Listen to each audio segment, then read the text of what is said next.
All right, so if you guys are, you're ready, Mayor? Yeah, of course. Okay. Yeah, so- do we look good? Does Paris look okay? Yeah. All right, he doesn't look like he's about to retire? Yeah. Okay, all right. Yeah, right. Yeah. So Mayor, speaking of retiring, so you are listed as on leave from CPS, and reportedly there was a memo that advised that that could be an ethics problem.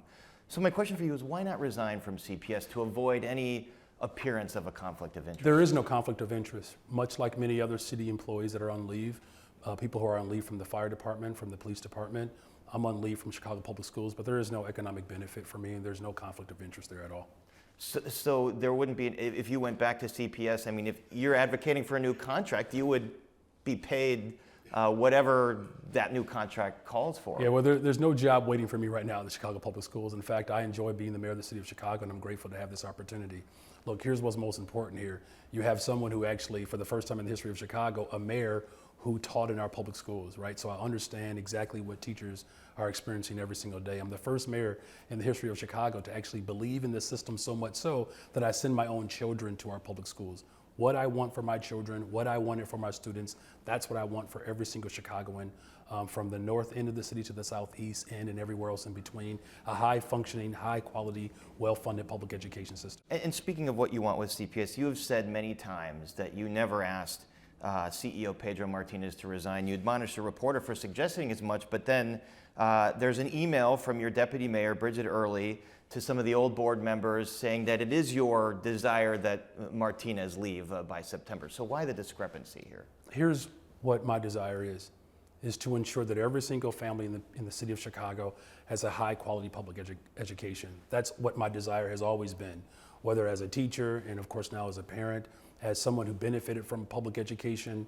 This is what's most important, that every single family can feel absolute, assured, and confident that when their child shows up to a school that is fully staffed and fully resourced. That's what my heart's desire is. That's what the people of Chicago voted for when they voted for a parent and a public school teacher to lead the greatest city in the world.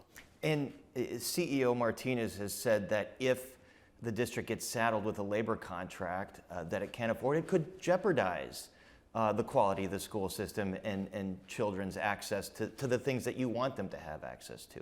Do you agree with that? Well, here's what we do agree on, that every single child deserves a classroom that is manageable, right? So small class sizes, that's what parents want. Libraries and librarians, that's what parents want. I know because I'm one of them. Parents want to make sure that their children have a well-rounded, full, rich curriculum that includes after-school activities. We want to make sure that our special education services are fully funded, bilingual education, transportation within our public schools. We have parents who struggle to get their child from one end of the city to the other if a particular school community doesn't offer all of those services. That's what parents want. That's what's most important in this moment. We also know that other administrations took a different route, and it didn't benefit anyone, right? Except for the interests of maybe a handful of corporations. We said that closing schools would fix the finances. That was wrong. We said that taking away teacher raises, that would fix the financing. We said that laying off women, a profession that is 87% women, we said that if we lay them off, that's going to fix the financial situation. It hasn't worked. So here's what we have to do. We have to come together as a city where there's alignment. The Board of Education, the mayor's office, as well as our labor partners, we're all in alignment. And so then we're going to continue to work to make sure that our schools are fully funded. We're going to work together in the state to ensure that bilingual education, transportation, and special education is funded as well. That's what parents want us to do. They want a mayor that's going to stand up and fight for them, and that's exactly what I'm going to do. Should CTU take the offer that's on the table, I believe, in terms of raises? CPS is offering 18% over 4 years.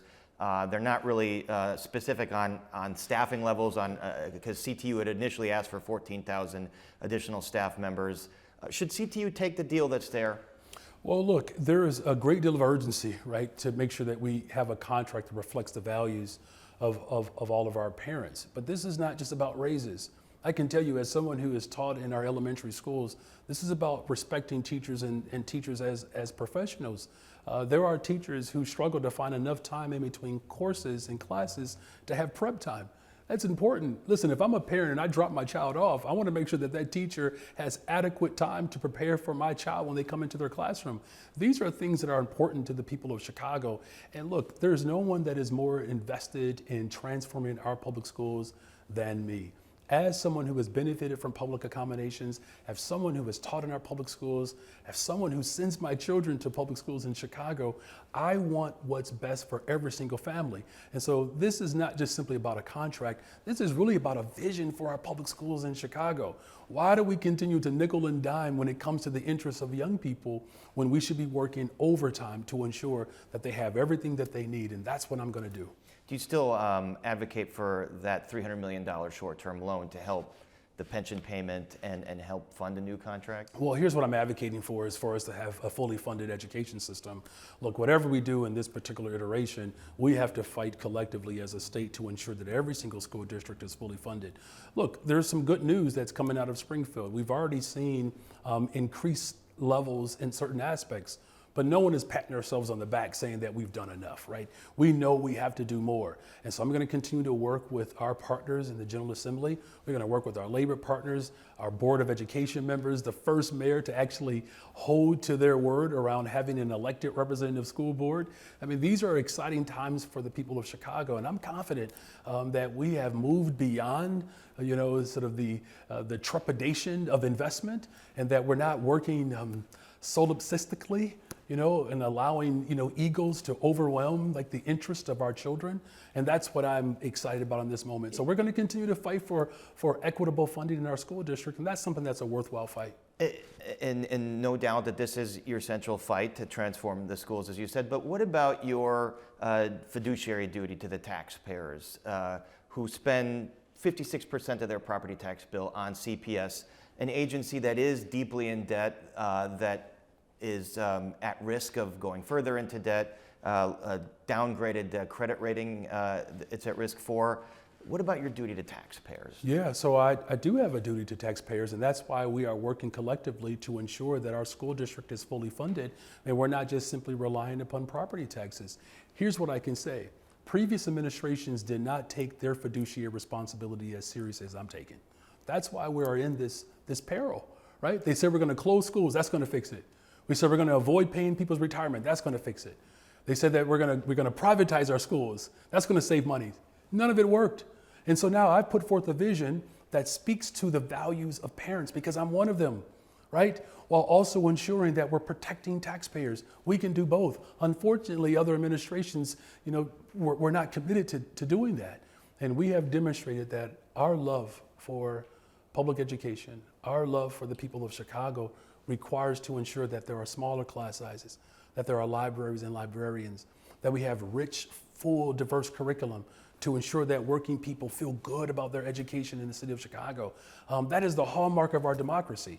And particularly at a time when we have, a president who is going to be sworn in a couple of weeks that has shown a tremendous amount of animus towards public education. And so that's why I'm committed to ensuring that not only do we make these critical investments, but that we work with our state partners to ensure that our public schools are fully funded and supported once and for all. Speaking of the state partners, I want to transition to that hemp bill, which you lobbied against. This is something the governor had lobbied for, to put regulations on these unregulated hemp Delta 8 products.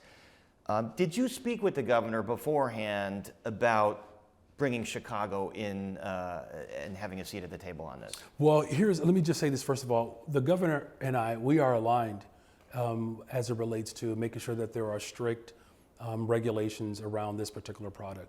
Of course, we want to make sure that we keep people safe, and particularly young people, and preventing young people from, getting and gaining access to products that could be harmful, whether that's tobacco, alcohol, or any other substance, right?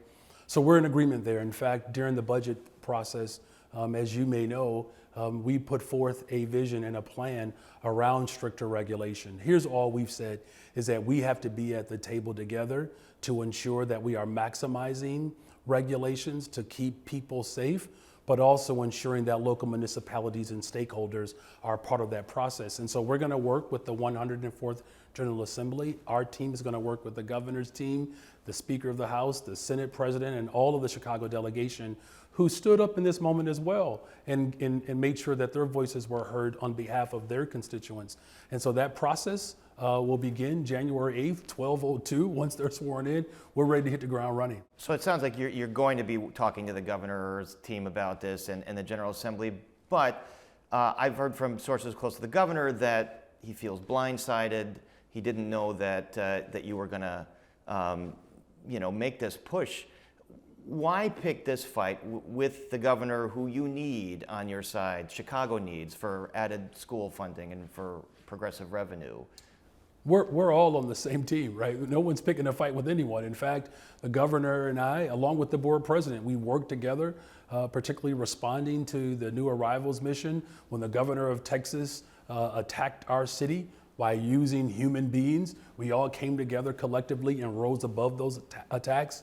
When the city of Chicago was on display for the world with our Democratic National Convention, it will be the most historic convention, I believe, in our nation's history. We worked together to pull that off. In fact, we're working together around our One System initiative that came out of our new arrivals mission, where we added more beds for families who are struggling with housing.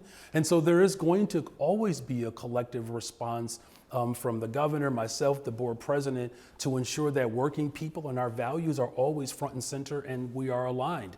Look, sometimes within family, we come to slightly different conclusions, but we're all moving towards the same goal, which is to keep people safe, but also to make sure that there's real voice from everyone when it comes to legislation or any other idea. Look, as a middle child, I think I'm actually relatively gifted of working with multiple sides.